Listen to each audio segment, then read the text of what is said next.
Good morning students. Last time हम 26 तक MCQ कर चुके थे, अब हम 27 से करेंगे। देखिए 27 क्वेश्चन में उन्होंने कहा है if we want to determine the volume of a solid by immerging it in water the solid should be. देखिए इसमें हमें क्या करना है, किसी सॉलिड की जो है हमें वॉल्यूम जो है फाइंड आउट करनी है। तो उन्होंने कहा उस केस में सॉलिड कैसा होना चाहिए, वो किसी भी तरह का सॉलिड हो, वो पानी से हैवियर हो, वो इनसोल्यूबल हो वाटर में, और वो हैवियर देन वाटर हो और इनसोल्यूबल हो उसके अंदर। सही है, तो क्लियर है। देखिए एनी सॉलिड पहले हम कंसीडर करते हैं। वैसे तो आप कोई भी सॉलिड ले सकते हैं, सही है, मगर उस सॉलिड के अंदर कुछ ना कुछ कैरेक्टरिस्टिक्स होनी चाहिए। वो कैरेक्टरिस्टिक क्या होनी चाहिए बच्चों? पहला, वो पानी से भारी होना चाहिए, तभी वो पानी के अंदर क्या होगा, इमर्ज होगा, नहीं तो वो पानी के ऊपर तैरता रहेगा। दूसरा, वो पानी के अंदर, वाटर के अंदर क्या होना चाहिए, इनसोल्यूबल होना चाहिए। अगर वो पानी के अंदर घुल जाएगा तो फिर हम उसकी वॉल्यूम फाइंड आउट नहीं कर पाएंगे। तो बच्चों इसमें डी आएगा। जो सा सॉलिड आप लोगे उसमें दो कैरेक्टरिस्टिक होनी चाहिए। सबसे पहले वो पानी से भारी हो, अगर पानी से वो हल्का होगा तो वो क्या होगा, उसके अंदर तैरता रहेगा। क्लियर है। और दूसरा, वो इनसोल्यूबल हो पानी के अंदर। अब देखिए नेक्स्ट क्वेश्चन है, in the experiment to establish the relationship between loss in weight of an immerse solid with the weight of water displaced by it the correct setup is shown in figure. तो देखिए यहाँ पर हमें क्या करना है, हमारे पास आर्किमिडीज प्रिंसिपल जो है उसको हमें वेरीफाई करना है। अब वो कहते हैं उसके लिए हम कौन सा सेटअप जो है एप्रोप्रिएट होगा। जो आपको सेटअप दिया हुआ है इनमें से कौन सा सेटअप जो है वो एप्रोप्रिएट होगा। तो बच्चों यहाँ पे हमें 4 सेटअप इन्होंने दे रखे हैं। तो उन्होंने पूछा है कौन सा सेटअप जो है वो एप्रोप्रिएट है। तो देखिए पहला सेटअप जो है ना, वो उसमें ये गड़बड़ है कि ये सॉलिड है, वो हमने क्या कर रखा है, जो बीकर है, जो मेजरिंग सिलेंडर है, उसके बॉटम पर हमने क्या कर रखा है, टिका रखा है। तो ये पहला सेटअप जो है वो गलत है। क्लियर है। अच्छा दूसरा देखिए, दूसरा सेटअप सही दिख रहा है हमें। क्लियर है। अच्छा थर्ड और फोर्थ सेटअप में क्या गड़बड़ है वो देख लीजिए। सबसे पहले देखिए फोर्थ में इन्होंने क्या कर रखा है कि जो सॉलिड है जिसे हमने पानी के अंदर इमर्ज किया है उसको हमने क्या कर रखा है, जो बॉटम है वेसल का उसके साथ टिका रखा है। तो ये दोनों इसलिए गलत है बच्चों। सही है, ये दोनों हमें सही लग रहे हैं। क्यों? इन दोनों में हमने जो है जो वो है सॉलिड है उसको हमने बॉटम पर नहीं टिका रखा है। अब आ जाती है बात, थ्रेड जो है कॉटन की हो या फिर जूट की हो, ये आपको देखना है। तो देखिए इसमें रूल ये अप्लाई होता है कि जो आप रोप लोगे वो जितनी फाइन हो उतना बढ़िया है। सेकंड, जितनी हार्ड, जितनी स्ट्रॉन्ग हो उतना ज़्यादा बढ़िया है। तो उसके लिए हम क्या करेंगे बच्चों, कॉटन की जो थ्रेड है वो यूज़ करेंगे। तो इसमें सेटअप बी जो है वो करेक्ट होगा। ये क्वेश्चन पहले आ चुका है बच्चों। अब नेक्स्ट क्वेश्चन है, in the experiment to establish the relationship between loss in weight of an immerse solid with the weight of the water displace, मतलब हमें आर्किमिडीज प्रिंसिपल जो है वो वेरीफाई करना है। The overflow can should be filled with water, सही है, up to the level where the spout is in contact with the can. तो ये होगा बच्चों, मतलब आपको जो वेसल दी होती है उसके अंदर हम क्या करेंगे, पानी को उस लेवल तक भरेंगे जहां पर स्पाउट है। सही, यहाँ पर मान लीजिए होल आपको दे रखा है जिससे कि पानी बाहर निकलेगा, तो हमें इसी होल तक पानी को जो है वो भरना होता है। ना तो हम इससे ज़्यादा भरेंगे, इससे ज़्यादा तो हम भर भी नहीं सकते। क्यों? वो सारा का सारा इस होल से पानी से क्या होगा, बाहर निकल आएगा। क्लियर है। अच्छा इससे कम अगर आप भरोगे तो उस केस में जो है आप exact amount of water displace जो है बाई सॉलिड वो फाइंड आउट नहीं कर सकते हैं। तो इस केस में बच्चों हम क्या करते हैं, पानी को कहाँ तक भरते हैं, हम स्पाउट तक, जहां पर स्पाउट होता है मतलब जहां पर होल होता है वहीं तक हम क्या करते हैं, भरते हैं।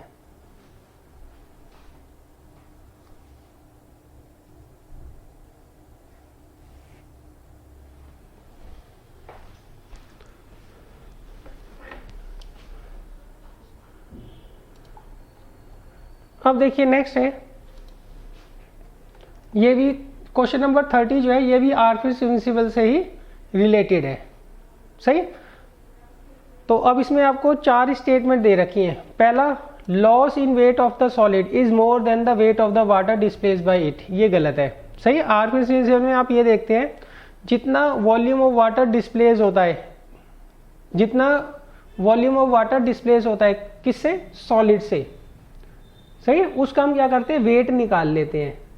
तो जितना डिस्प्लेस्ड वाटर का वेट होता है उतना ही वेट जो है वो किसका रिड्यूस होता है बच्चों, सॉलिड का रिड्यूस होता है। क्लियर है। तो पहली स्टेटमेंट गलत है। दूसरा, the loss in weight of the solid is less than the weight of the water displaced by it, ये भी गलत है बच्चों। सी जो है इसका सही आंसर है। सही। इसके लिए आपको क्या करना पड़ेगा, आर्किमिडीज प्रिंसिपल पढ़ना पड़ेगा। आर्किमिडीज प्रिंसिपल ये कहता है अगर कोई बॉडी को हम फुल्ली या पार्शली इमर्ज करते हैं किसके अंदर, पानी के अंदर, तो उस केस में जितना वो सॉलिड लिक्विड, मतलब यहां पर लिक्विड हम क्या ले रहे हैं, पानी ले रहे हैं, जितना वो पानी को डिस्प्लेस करेगा, जितना वॉल्यूम ऑफ वाटर वो डिस्प्लेस करता है उसका हम क्या करते हैं, वेट कर लेते हैं, उतना ही उसके अंदर क्या होता है, वेट जो है सॉलिड का रिड्यूस हो जाता है। अब देखिए नेक्स्ट है क्वेश्चन नंबर 31। इसमें उन्होंने कहा है a student notes down the observation in the 2 spring balance and measuring cylinder as shown in figure. सही। तो इससे हमें क्या करना है, वॉल्यूम जो है वो सॉलिड की फाइंड आउट करनी है। तो बच्चों इसकी फिगर नहीं है तो ये इनकम्प्लीट क्वेश्चन है, इसको हम बाद में कर लेंगे।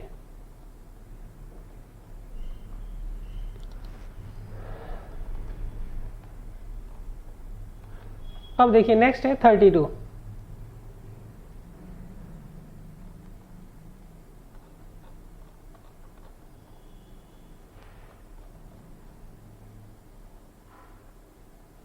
बच्चों इसमें भी जो है ना फिगर नहीं दे रखी है तो मैं ये नेक्स्ट टाइम आपको करवा दूंगा।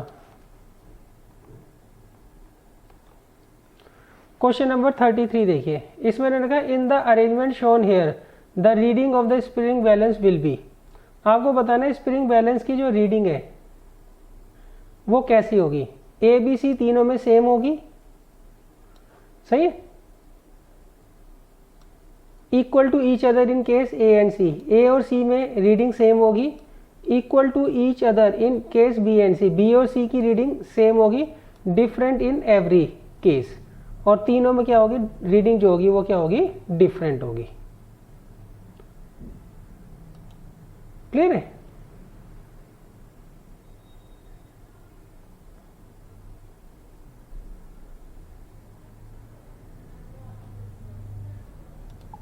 देखिए इस एक्सपेरिमेंट को मैं आपको समझा देता हूं। यहां पर हमें एक सॉलिड दिया हुआ है। सही। उसको हम क्या करते हैं, मेजरिंग जो वेसल है उसके बाहर हम क्या कर रहे हैं, इसको डाल रहे हैं। सही।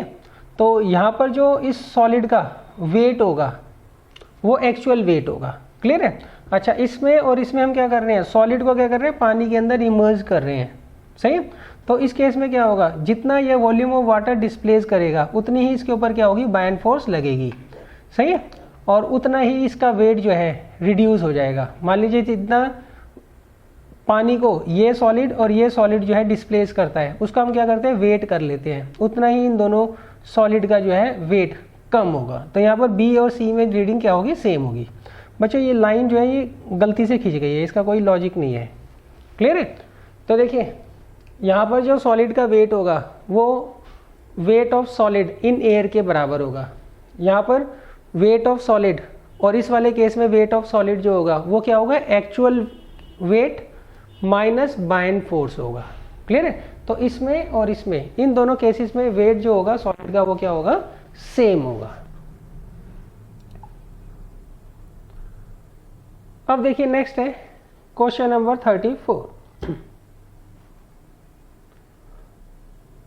इसमें रखा 3 student A B C determine the volume of a solid by immerging it in water in the overflow can set up as shown.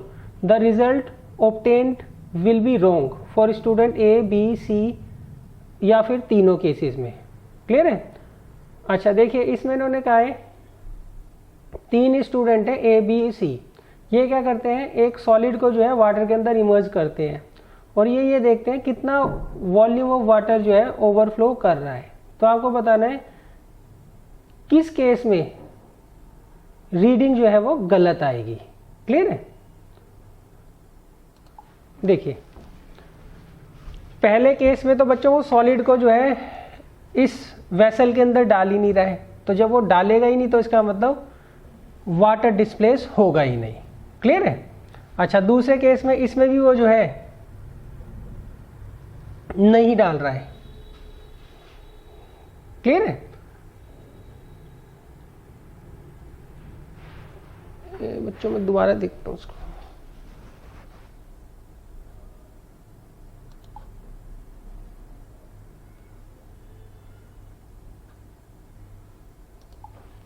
अच्छा देखो बच्चों, ये जो है ना पहले का सेटअप है, डालने से पहले का, सही है, जब वो सॉलिड को जो है वेसल के अंदर इमर्ज नहीं कर रहा है। क्लियर है? अच्छा, इसमें देखिए जैसे ही वो इस सॉलिड को इसके अंदर डालेगा, सही है, तो वाटर डिस्प्लेस होगा। जितना वाटर डिस्प्लेस होगा वो सारा का सारा इस कंटेनर के अंदर जाना चाहिए, मेजरिंग सिलेंडर के अंदर जाना चाहिए। मगर देखिए इसका स्पाउट यहाँ पर है, मगर लेवल ऑफ वाटर जो है वो नीचे है स्पाउट से। तो इस केस में जो पानी डिस्प्लेस होकर इसके अंदर जाएगा वो actual volume of water displace को शो नहीं करेगा। क्यों? उसके लिए वाटर का लेवल हमेशा स्पाउट तक होना चाहिए। तो किसी भी लेवल में, किसी भी फिगर में जो वाटर का लेवल है वो स्पाउट तक नहीं है। क्लियर है? तो इसलिए तीनों जो स्टूडेंट्स होंगे उनकी रीडिंग जो होगी वो गलत आएगी। देखिए मान लीजिए आपको ये एक वेसल दे रखी है, ये इसका स्पाउट है जिस छेद में से पानी जो है बाहर निकलेगा। अब अगर पानी को आप यहाँ तक भरते हैं, स्पाउट के लेवल तक भरते हैं, तो अब इस केस में जब आप सॉलिड को इसके अंदर इमर्ज करोगे तो उस केस में क्या होगा बच्चों, जितना पानी भी डिस्प्लेस होगा वो सारा का सारा पानी क्या होगा, इस होल से मेजरिंग सिलेंडर के अंदर चला जाएगा। सही? तो इसके लिए जो लेवल होता है वाटर का वो कहाँ तक होना चाहिए, स्पाउट तक होना चाहिए, जबकि तीनों केसेस में ऐसा बिल्कुल भी नहीं है।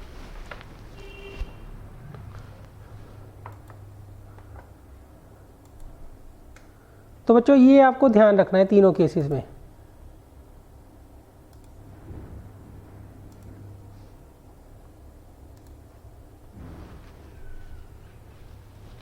कि वाटर का जो लेवल है वो कहाँ तक होना चाहिए, स्पाउट तक होना चाहिए।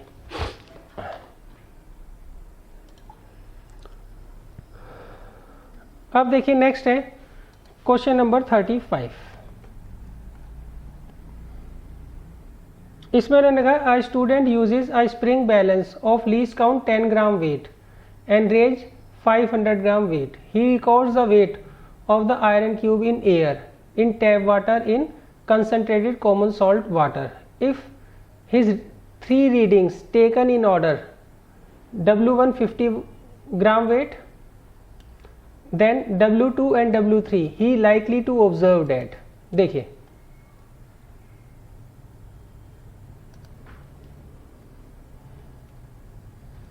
इस क्वेश्चन में देखिए इन्होंने क्या कहा है, एक स्टूडेंट है, उसने एक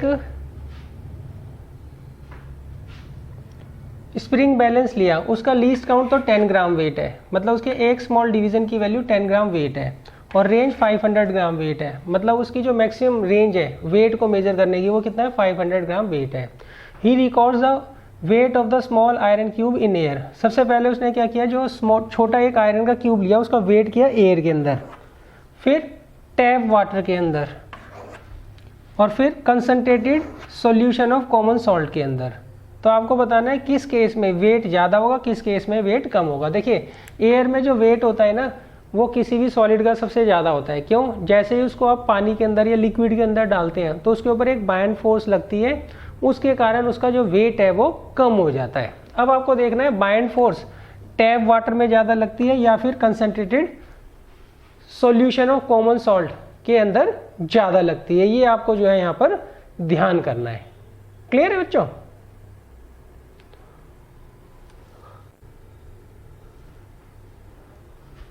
अच्छा अब देखिए इसमें उन्होंने कहा if his 3 readings taken in this order are, W1 जो है 50 ग्राम वेट है, W2 और W3। अच्छा, इसका मतलब W1 जो है उसका वेट होगा कहाँ पर, एयर के अंदर, और W2 किस में होगा बच्चों, टैप वाटर के अंदर। जब वो एयर में वेट नापता है तो उसको वो लिखता है W1, जब वो टैप वाटर के अंदर देखता है तो वेट होता है W2, और जब वो कंसनट्रेटेड कॉमन सॉल्ट सॉल्यूशन के अंदर वेट देखता है तो वो आता है W3। अब आपको क्या करना है, इसमें रिलेशन बताना है।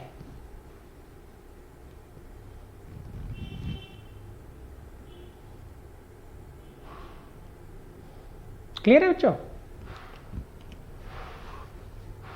अब देखिए, सबसे ज़्यादा जो वेट होगा उसका वो एयर के अंदर होगा, तो हमें पता ही है, सही है। टैप वाटर और concentrated solution of common salt, ये आपको जो है इसके अंदर देखना पड़ेगा किस में बाइंड फोर्स ज़्यादा लग रही है, सही है। तो सबसे ज़्यादा जो वेट है वो किस में होगा, W1 में होगा। क्यों, यहाँ पर जो है हम आयरन का वेट जो है वो एयर में नाप रहे हैं, सही है। ये दोनों वेट जो है W2 और W3 से क्या होंगे, ज़्यादा होंगे। That means W1 is greater than W2, W1 is greater than W3। Clear है? अच्छा, W2 और W3 में किसका ज़्यादा होगा,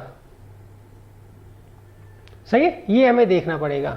यहाँ पे तो टैप वाटर है, तो आपको देखना पड़ेगा टैप वाटर और concentrated solution of common salt, इनमें दोनों में किसकी डेंसिटी ज़्यादा होती है। जितना ज़्यादा लिक्विड की डेंसिटी होती है उतनी ज़्यादा वो क्या करता है, बाइंड फोर्स लगाता है। क्लियर है? तो यहाँ पे टैप वाटर की जो जनरली होती है डेंसिटी कम होती है किसके मुकाबले, concentrated solution of common salt से। क्लियर है? तो यहाँ पर बाइंड फोर्स कम लगेगी इसके कंपैरिजन में। तो इसका आंसर बच्चों ए आएगा। सबसे ज़्यादा वेट W1 में होगा, उससे कम W2 में, और उससे ज़्यादा कम W3 में। तो यहाँ आप ए लिख लीजिएगा। क्लियर है?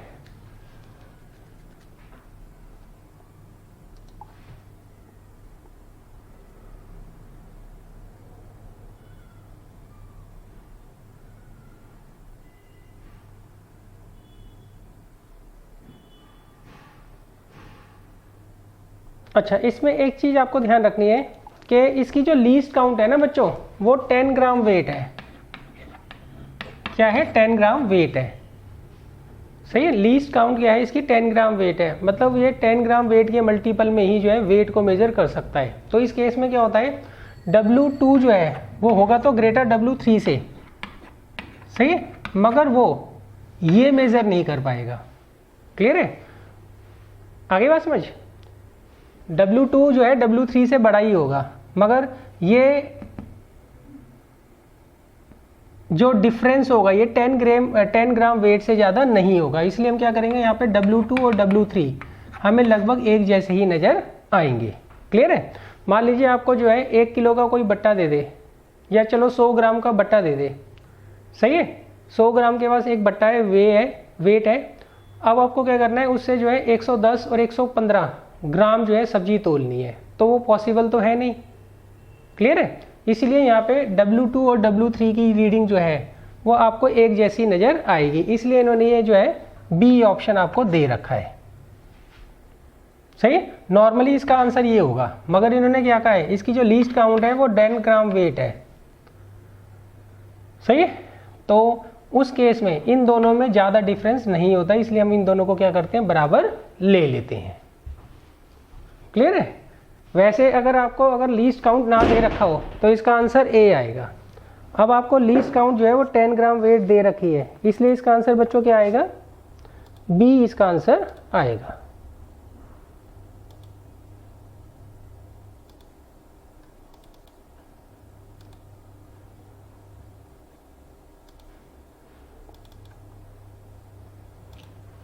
अब देखिए इसके बाद नेक्स्ट क्वेश्चन है,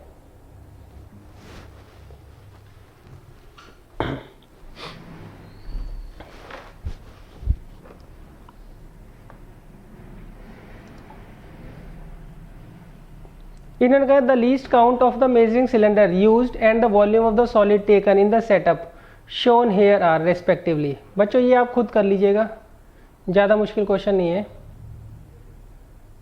चलो फिर भी एक बार मैं आपको बता देता हूँ। देखिए यहाँ पर इन्होंने कहा है आपको लीस्ट काउंट निकालनी है मेजरिंग सिलेंडर की, और दूसरा हमें वॉल्यूम निकालनी है सॉलिड की। क्लियर है? तो वो हम कैसे फाइंड आउट करेंगे ये देख लीजिए। देखिए सबसे पहले लीस्ट काउंट देखिए, यहाँ पे आप ये देखिए 0 से 1 के बीच में, 0 से 1 के बीच में आपको गिनने में मुश्किल आएगी। सही है? क्योंकि फिगर जो है बहुत ज़्यादा क्लियर नहीं है। ये आपको 5 जो है डिवीज़न दे रखे हैं इन्होंने। कितने डिवीज़न दे रखे हैं? 5। तो इसका मतलब 5 स्मॉल डिवीज़न की जो वैल्यू है वो कितनी दे रखी है आपको? 1 ml दे रखी है। तो एक स्मॉल डिवीज़न की वैल्यू क्या होगी? 1 को 5 से डिवाइड कर देंगे तो कितना आएगा? 0.2 ml। कितना आएगा? 0.2 ml। तो इसलिए इसकी जो लीस्ट काउंट होगी वो क्या होगी? 0.2 ml होगी। अब देखिए सेकंड, ये जो है आपको मेजरिंग सिलेंडर दे रखा है, सही? इसके अंदर पानी भरा हुआ है। अब इसके अंदर हम क्या करते हैं, एक सॉलिड को जो है डाल रहे हैं, उससे वाटर लेवल रेज हो जाता है। अब यहाँ पर जो वाटर लेवल रेज हुआ है वो आप मेजर कर लीजिए, वो इसकी क्या होगी? वॉल्यूम होगी। क्लियर है? उसके लिए देखिए ये थोड़ा आपको ना क्लियर नहीं दे रखा है, यही इसमें दिक्कत है।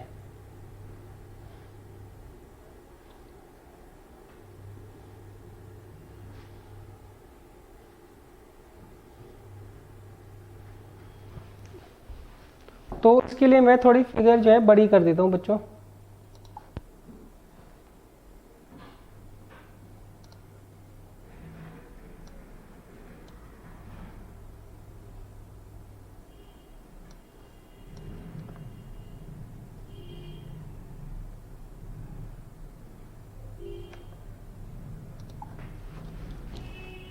देखिए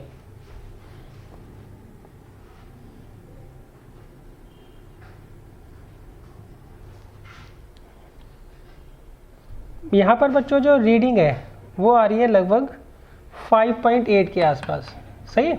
और यहाँ पर 8 के आसपास आ रही है। तो इनका डिफरेंस कितना आ जाएगा? 2.2 ml।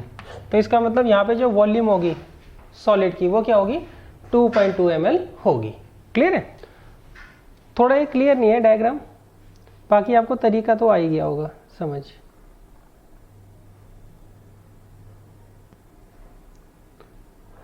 अब देखिए बच्चों, ये हम पहले ही कर चुके हैं कि जीरो एरर और लीस्ट काउंट हम कैसे निकालते हैं, तो ये आप क्वेश्चन खुद कर लीजिएगा। नेक्स्ट है 38।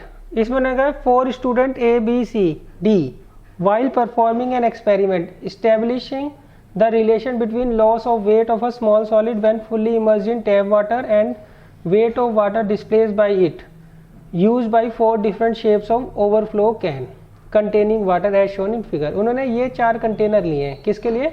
आर्किमिडीज प्रिंसिपल को वेरीफाई करने के लिए। तो आपको बताना है किस केस में जो रिजल्ट है वो सही आएगा, किस केस में रिजल्ट जो है सही आएगा, ये आपसे इन्होंने पूछा है। तो देखिए हमें हमेशा इस तरह का वेसल लेना चाहिए, सही है? तो B जो है, B के केस में जो रिजल्ट है वो सही आएगा। क्लियर है?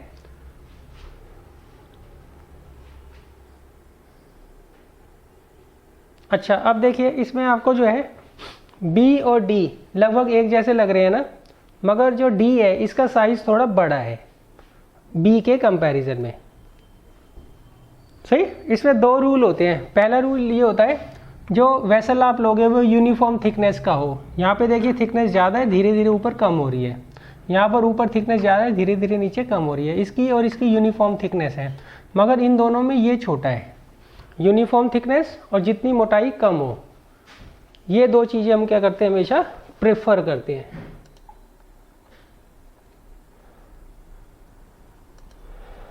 अब देखिए अब हम आते हैं एक्सपेरिमेंट नंबर 3 पर।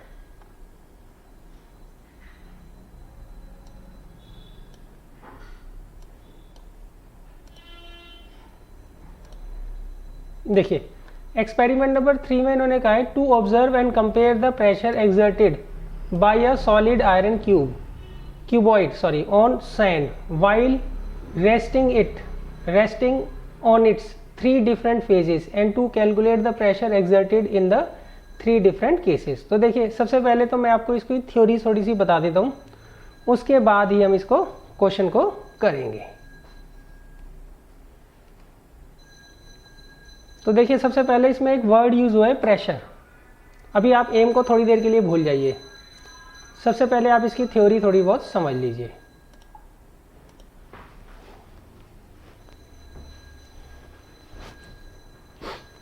तो देखिए प्रेशर क्या होता है।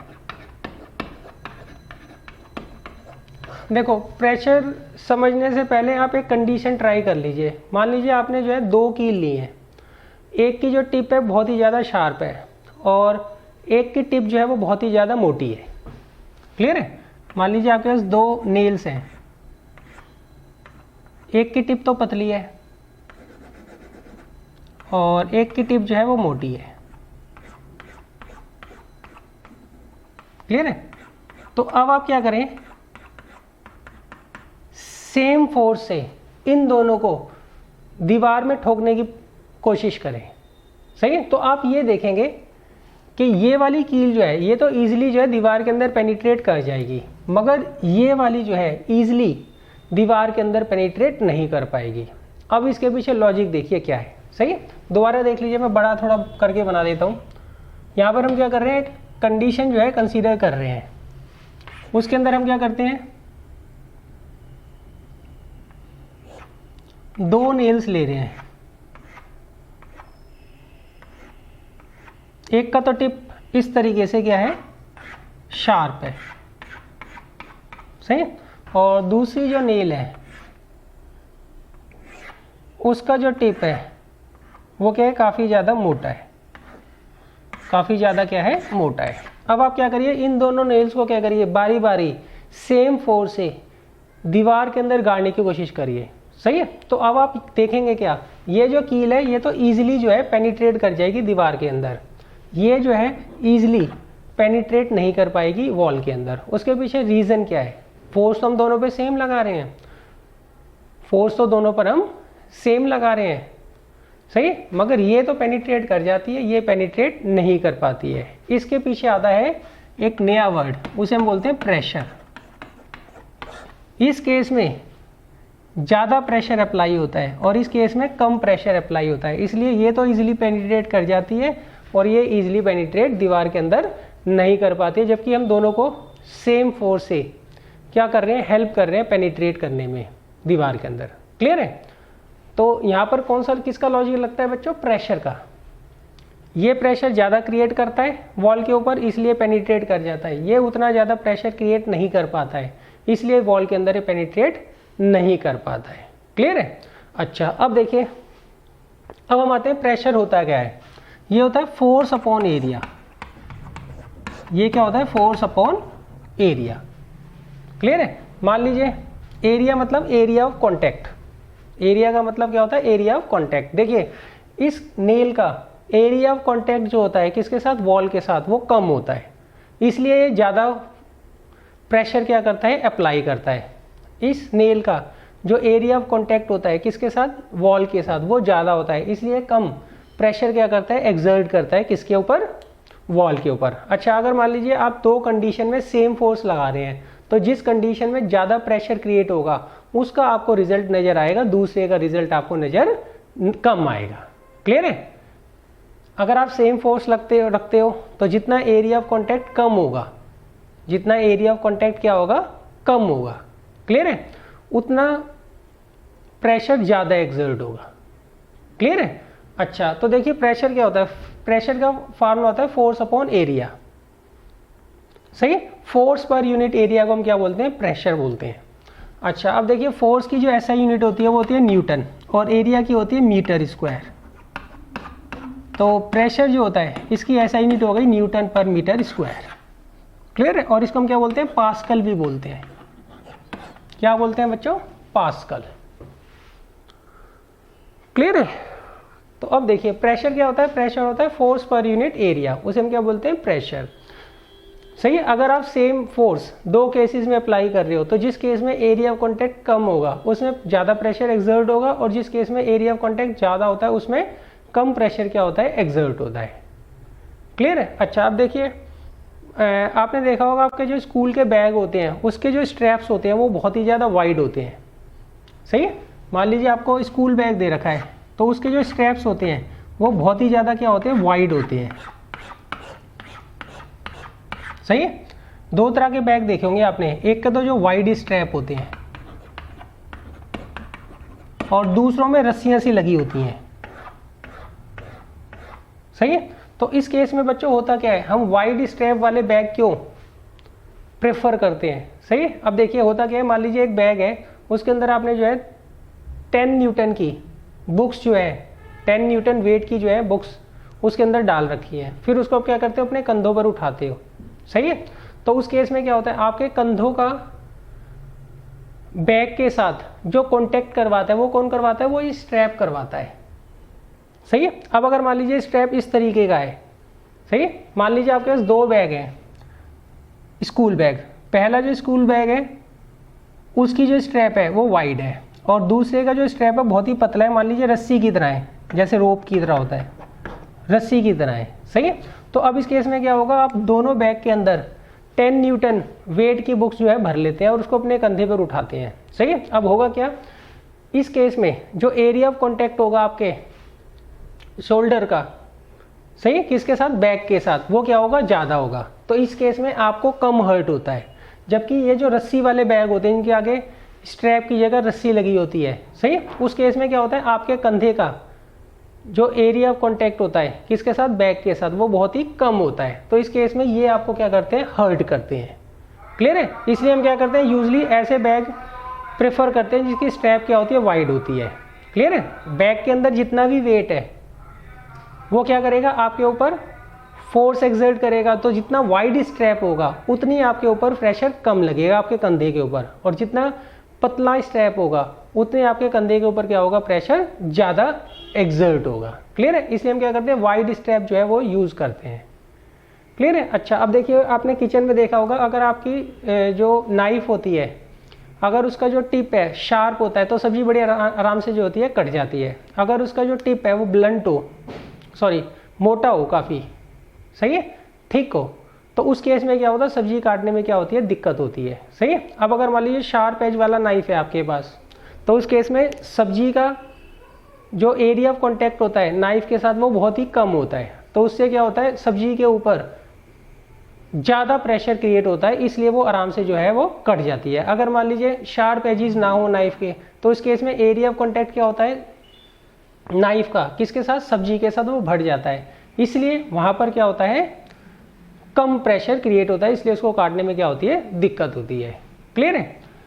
अच्छा, अब देखिए एक कंडीशन और बता देता हूँ जिससे कि आपको जो है प्रेशर टर्म जो है वो क्लियर हो जाए, क्लियर है। आपने देखा होगा गांव में क्या होता है, लोग जो किसान होते हैं वो ज़्यादातर क्या कहते हैं, ट्रैक्टर यूज़ करते हैं। उसके पीछे लॉजिक क्या होता है, जो फार्मर्स होते हैं जो फील्ड्स पर जब वो अपनी गाड़ी चलाएंगे, सही है, तो फील्ड ज़्यादातर क्या होते हैं, उनके जो खेत होते हैं वो गीले होते हैं, तो उससे मिट्टी क्या होती है, उनकी ज़्यादातर क्या होती है, गीली होती है, क्लियर है। अब अगर मान लीजिए वो वहाँ पर कार को चलाएं, सही, तो उस केस में क्या होगा, पूरी कार का जो वेट होता है वो किसके ऊपर आ जाता है, चारों टायरों के ऊपर आ जाता है, सही है। अच्छा, दूसरी कंडीशन में वो क्या करेंगे, ट्रैक्टर चलाएंगे, ट्रैक्टर जब वो चलाएंगे तो पूरे ट्रैक्टर का जो वेट होगा वो चारों क्या होगा, व्हील्स के ऊपर आ जाएगा। अब आपने देखा होगा ट्रैक्टर जो होता है उसके व्हील्स काफ़ी, उसका जो टायर होते हैं, सॉरी, वो बहुत ही ज़्यादा क्या होते हैं, ब्रॉड होते हैं, ताकि ट्रैक्टर का जो वेट है, ट्रैक्टर की जो फोर्स है वो कम लगे, ट्रैक्टर द्वारा जो प्रेशर अप्लाई किया जा रहा है ग्राउंड के ऊपर वो क्या हो, कम हो, सही है। इसलिए जो फार्मर्स होते हैं वो ज़्यादातर क्या करते हैं, ट्रैक्टर्स का यूज़ करते हैं, क्योंकि उनके जो टायर होते हैं बहुत ही ज़्यादा वाइड होते हैं। उस कारण क्या होता है, area of contact with the ground बढ़ जाता है, तो ट्रैक्टर क्या करता है, कम प्रेशर अप्लाई करता है किसके ऊपर, ग्राउंड के ऊपर, इसलिए वो आराम से जो है फील्ड के अंदर चल पाते हैं, खेतों के अंदर, क्लियर है। अच्छा, अब इसके बाद देखिए आपने कैमल देखा होगा, कैमल जो होता है वो रेगिस्तान में बड़े आराम से भागता है, सही है, जबकि दूसरी तरफ अगर दूसरे जानवर जो होते हैं वो उतनी आसानी से नहीं भाग पाते हैं, क्यों, क्योंकि कैमल का जो पैर होता है वो बहुत ही ज़्यादा क्या होता है, ब्रॉड होता है, बहुत ही बड़ा पैर होता है उसका, सही है। तो इस केस में जो वो सैंड के ऊपर अपना पैर रखते हैं तो एरिया ऑफ कॉन्टैक्ट बढ़ जाता है, तो वो कम प्रेशर जो है सैंड के ऊपर एक्सर्ट करते हैं, इसलिए वो जो है ईजिली जो है रेगिस्तान के अंदर, डेजर्ट के अंदर ट्रेवल कर पाते हैं। क्लियर है? तो आपको प्रेशर तो क्लियर हो गया। प्रेशर की डेफिनेशन क्या होती है? It is the force per unit area, और इसकी एसआई यूनिट क्या होती है? न्यूटन पर मीटर स्क्वायर, और इसको हम क्या बोलते हैं? पास्कल भी बोलते हैं। क्लियर है? अच्छा, अब अगर मान लीजिए एक इंसान है, सही है, मेरी थोड़ी ड्राइंग ऐसे ही है तो आप एडजस्ट कर लीजिएगा। अच्छा, अब देखिए ये अगर एक पैर के ऊपर खड़ा है, एक पैर उसने क्या कर रखा है? ऐसे टंगड़ी सी बना रखी है, सही है, और दूसरे केस में वो दोनों पैरों पे खड़ा हुआ है। तो इस केस में जब वो दोनों पैरों पे खड़ा होता है, सही, अब वो यहाँ पर इस वाले केस में वो दोनों पैरों पे खड़ा हुआ है, तो यहाँ पर जो उसका एरिया ऑफ कॉन्टैक्ट है विद द ग्राउंड वो ज़्यादा है। यहाँ पर वो एक ही पैर पर खड़ा हुआ है, यहाँ पर वो एक ही पैर पर खड़ा हुआ है, तो इस केस में एरिया ऑफ कॉन्टैक्ट जो है ग्राउंड के साथ कम है। तो इस केस में वो ज़्यादा प्रेशर क्या कर रहा है? अप्लाई कर रहा है ग्राउंड के ऊपर, इस केस के मुकाबले। इसलिए दोनों पैरों पर खड़ा होना ईजी होता है, और एक पैर पर खड़े होने में दिक्कत होती है। एक पैर में क्या होता है?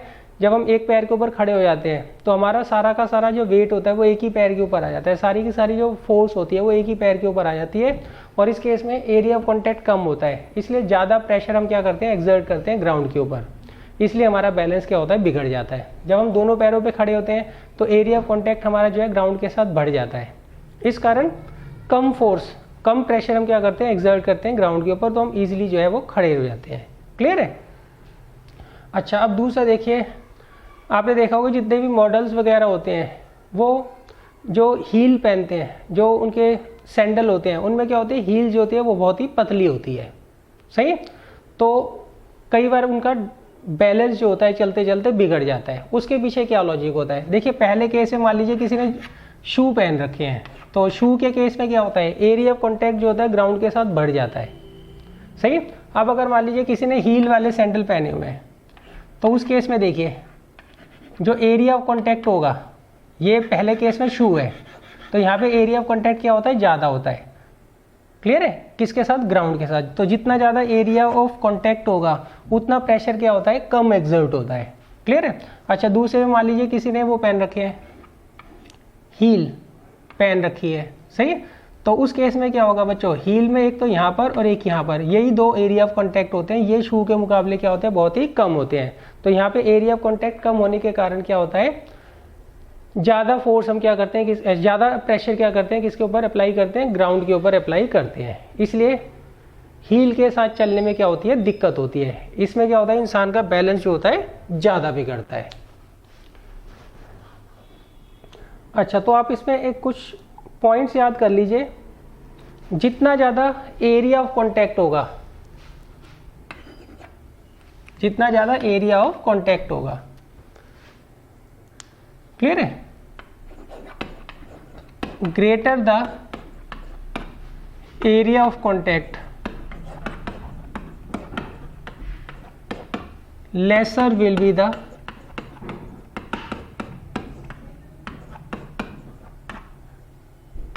प्रेशर। क्लियर है? देखिए, प्रेशर का फॉर्मूला क्या होता है? Force upon area. मतलब प्रेशर जो होता है वो डायरेक्टली प्रोपोर्शनल होता है फोर्स के, और प्रेशर जो होता है इन्वर्सली प्रोपोर्शनल होता है एरिया ऑफ कॉन्टैक्ट के। जितनी ज़्यादा फोर्स बढ़ाओगे उतना ज़्यादा प्रेशर बढ़ेगा, जितना ज़्यादा एरिया ऑफ कॉन्टैक्ट बढ़ाओगे उतना प्रेशर क्या होगा? कम होगा। ये रूल को आपको क्या करना है? ध्यान में रखना है।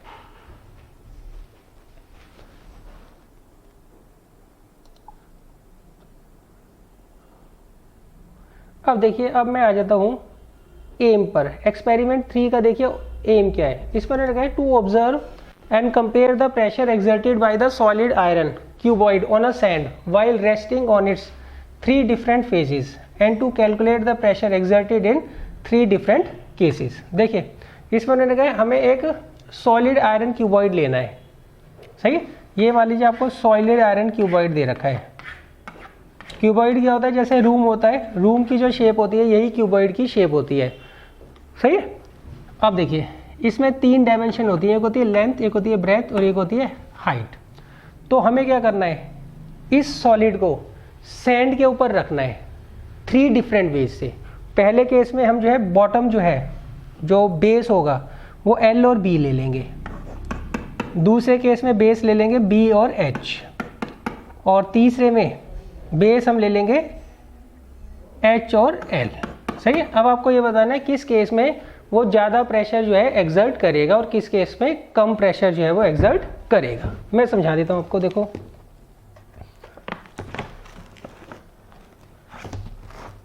मान लीजिए आपको ये एक क्यूबॉइड दे रखा है। सही है। ये जो है आपको एक क्यूबॉइड दे रखा है। क्लियर है बच्चों? तो ये इसकी हाइट है, ये इसकी लेंथ है और ये एक इसकी ब्रेथ है। अब हम क्या कर देंगे, इसको सैंड के ऊपर रखेंगे। अभी बॉटम पे क्या है, एक तो लेंथ है और एक क्या है, ब्रेथ है। सही है। यहाँ पर जो बेस है वो L इंटू बी से बना हुआ है। इस तरीके से हम क्या कर रहे हैं, सैंड के ऊपर रख रहे हैं। दूसरे केस में देखिए हम ऐसे रखेंगे सैंड के ऊपर। इसमें बॉटम पे क्या है बच्चों, ब्रेथ है और हाइट है। क्लियर है। ब्रेथ है और हाइट है। पहले क्या था, L और B था। सही। तीसरे केस में हम ऐसे रखेंगे, यहाँ पे बॉटम पे क्या है, हाइट और लेंथ। सही। इस तरीके से हमें क्या करना है, बारी बारी तीनों पोजीशन में जो है सॉलिड आयरन क्यूबॉइड को जो है सैंड के ऊपर रखना है। और हमें ये देखना है किस केस में प्रेशर ज़्यादा एक्सर्ट होगा और किस केस में प्रेशर कम एक्सर्ट होगा।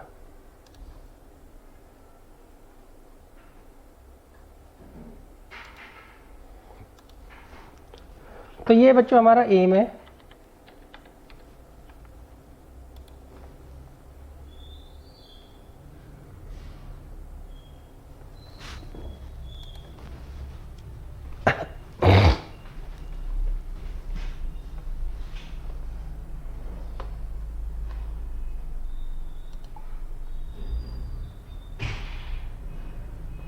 अब देखिए, थ्योरी तो मैंने आपको बता ही दिया है।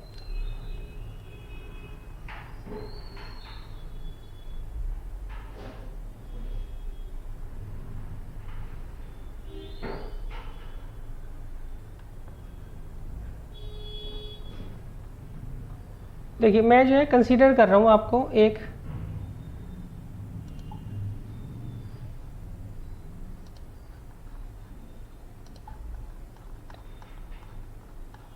एक ऐसा मैं सॉलिड ले रहा हूँ जिसका डायमेंशन 8 इंटू 6 इंटू 4 है।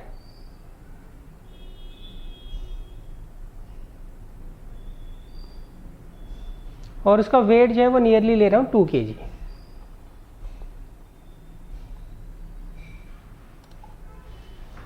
देखिए, मान लीजिए आपको जो है एक सॉलिड दे रखा है, सॉलिड आयरन क्यूबॉइड दे रखा है। इसकी डायमेंशन आपको दे रखी है 8/6/4। लेंथ इसकी 8 सेंटीमीटर है, ब्रेथ 6 सेंटीमीटर है और हाइट जो है वो 4 सेंटीमीटर है। क्लियर है। और इसका जो वेट है वो मैं ले रहा हूँ 2 न्यूटन। इसका वेट क्या ले रहा हूँ मैं, 2 न्यूटन। वेट निकालते कैसे हैं बच्चों, m इंटू जी से। क्लियर है। अच्छा, एक बात ध्यान रखना, ये इस सॉलिड क्यूबॉइड को हम क्या करते हैं, सैंड के ऊपर रखते हैं। किसके ऊपर रखते हैं बच्चों, सैंड के ऊपर रखते हैं। तो ये सैंड के ऊपर कितनी फोर्स लगाएगा, जितना इसका वेट है, जितना इसका वेट है। सही। अब देखिए केस 1 में, if base of the cuboid is L into B, क्या हो, L इंटू बी हो। क्लियर है। पहले में हम क्या कर रहे हैं, जो बॉटम बना रहे हैं, जो हम सॉलिड आयरन क्यूबॉइड को सैंड के ऊपर रख रहे हैं, तो उस केस में जो बॉटम है इसका, ये जो बॉटम है ये किससे बना है, ये लेंथ और ब्रेथ से बना हुआ है। सही। तो इस केस में देखिए एरिया ऑफ कांटेक्ट क्या आएगा, एरिया ऑफ कांटेक्ट वो क्या आएगा, L इंटू बी। सही। L into B. L कितना है, 8/100 मीटर। मीटर में कन्वर्ट करेंगे ना, B कितना है, 6/100 मीटर। तो यह कितना आ जाएगा बच्चों, 48/10,000 मीटर स्क्वायर। क्लियर है। अब देखिए प्रेशर क्या आएगा इसमें बच्चों, प्रेशर होता है, प्रेशर का फॉर्मूला होता है फोर्स अपॉन एरिया। तो ये जो आपको सॉलिड दे रखा है, ये कितनी फोर्स लगाएगा, जितना इसका वेट है। वेट आपको कितना दे रखा है, मैंने 2 न्यूटन ले रखा है, सही है। और ये दे रखा है आपको 48, और ये ऊपर चला जाएगा, अपॉन में लिखोगे ना 10,000, ये पलट कर ऊपर चला जाता है।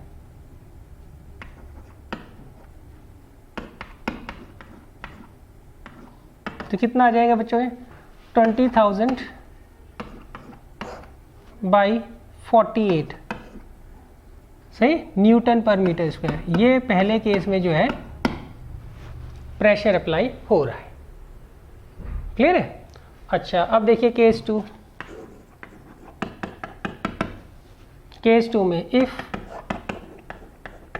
बेस ऑफ क्यूबॉइड इज, अब हम क्या कर रहे हैं, बेस जो बना रहे हैं वो किसका बना रहे हैं बच्चों। अब बुक को ऐसे रख रहा हूँ। अब इसके बॉटम में, बॉटम मतलब बेस में क्या आ रहा है, एक तो ब्रेथ आ रही है और एक क्या आ रही है, हाइट आ रही है। ये हाइट थी ना, और ये क्या था, ब्रेथ था। अब अगर मान लीजिए base of the cuboid is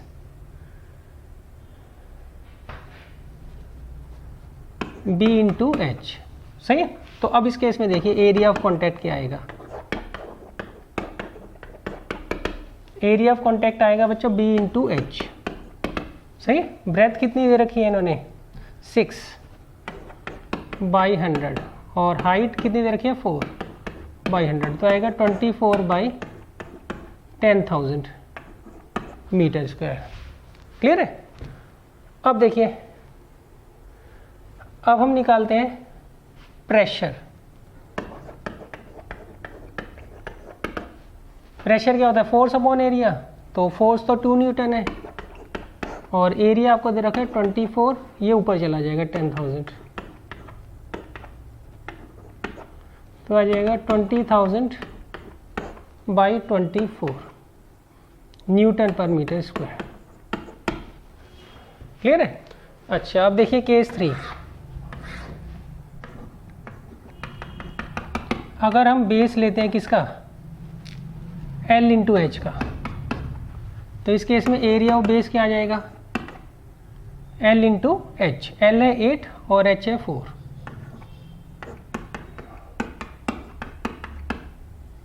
तो आ जाएगा 32/10,000 मीटर स्क्वायर। ये तो एरिया आ गया।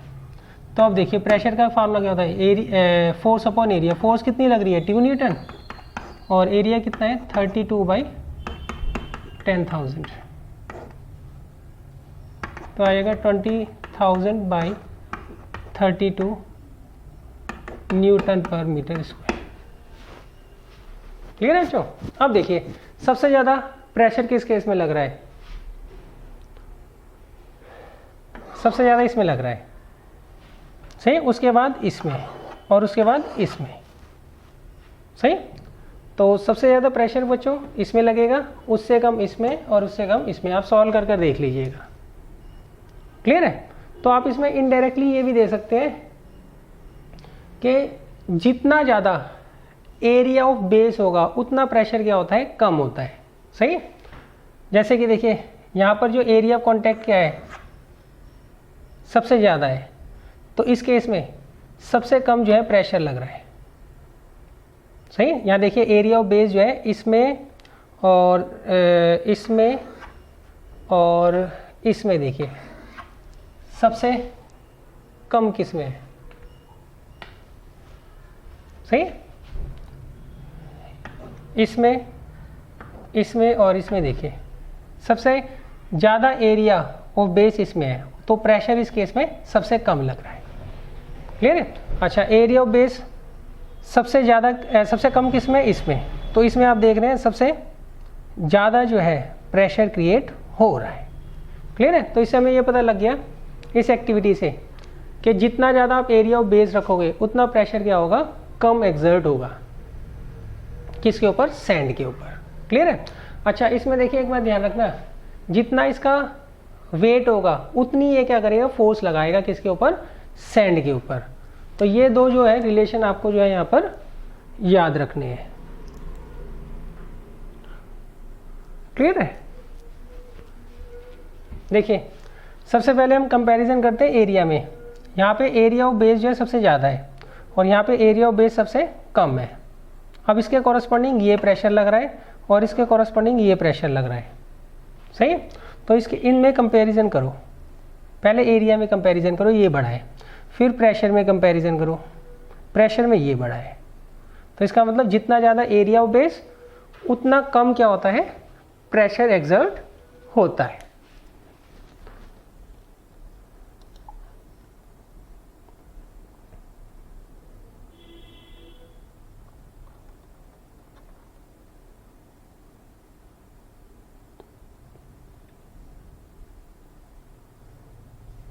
अच्छा, इसमें देखिए आपको प्रिकॉशन क्या क्या रखनी है। प्रिकॉशन के लिए आपको ये देखना है, जो आप स्प्रिंग बैलेंस लेंगे उसकी जो लीस्ट काउंट है और लीस्ट काउंट एंड रेंज वो सुटेबल होनी चाहिए। क्लियर है। अच्छा, सेकंड, अगर या तो पहली बात स्प्रिंग बैलेंस के अंदर कोई जीरो एरर ना हो, अगर जीरो एरर उसके अंदर है तो उसको आपको करेक्ट करने का तरीका मैंने आपको बता रखा है, सही। अगला, डायमेंशन जो क्यूबॉइड की हो वो अप्रॉक्सीमेटली 1 मिलीमीटर के मल्टीपल में हो। क्लियर है। अच्छा, next, thread used for suspended iron cuboid from the hook of the spring balance should be sufficient of strength, सही। जो थ्रेड आप यूज करोगे वेट को मेजर करने के लिए, किसकी, आयरन क्यूबॉइड की, वो उसकी स्ट्रेंथ क्या होनी चाहिए, बहुत ही ज़्यादा होनी चाहिए। क्लियर है। अच्छा, नेक्स्ट, ट्रे के अंदर जो आप सैंड की लेयर लोगे वो काफ़ी मोटी होनी चाहिए। Next, the upper surface of the sand should be plane. Upper surface जो होगी सैंड की वो क्या होनी चाहिए, बिल्कुल प्लेन होनी चाहिए। क्लियर है। अच्छा, जो डिप्रेशन आएगा किसके अंदर, सैंड के अंदर, वो आपको केयरफुली ऑब्जर्व करना है। अच्छा, जब भी आप इस एक्सपेरिमेंट करोगे तो सबसे पहले जो है जिस बेस का एरिया, सरफेस एरिया ज़्यादा होगा उसी को आपको क्या करना है, सबसे पहले यूज़ करना है।